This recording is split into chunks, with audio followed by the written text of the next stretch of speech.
Coach, Chris, one you got more another one? thing. Go ahead. Yeah, Jeff. Just what are your thoughts on the APR scores for your team? That's our standard here. Our culture just not diving on the floor after loose balls.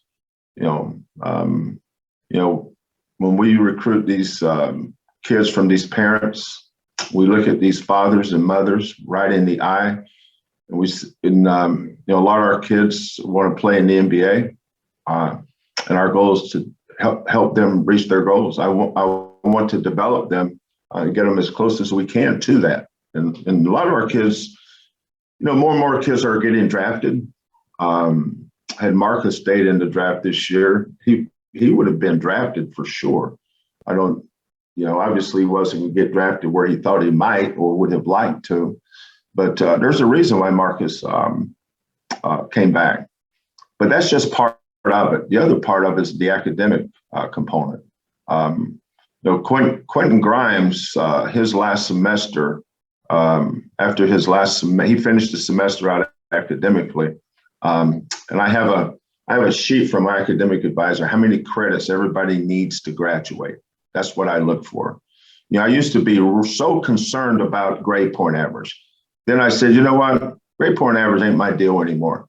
Making sure these kids are in a position to graduate is more important.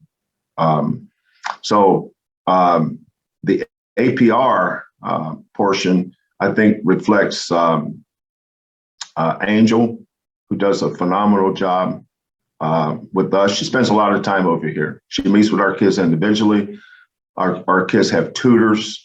And I think I do something that's a little bit unique in that I assign every assistant coach. Matter of fact, the other end of this table, we just had a meeting the other day about this. Every assistant coach has either 2 or 3 of our players that they're responsible of knowing their academic progress at any time. Does JV have a test this week? We should know that. When's his next paper due? We should know that. Because most of our kids are on online classes, it's now become assignments. When's his next assignment due? When does he meet with his tutor? So we're heavily involved. We're hands-on in every area of these kids' lives. I don't have to be their life, but they are my life. And that's why it is as important as winning games and developing this program to the point where we can be consistently good every year. I think you close the circle by being good academically.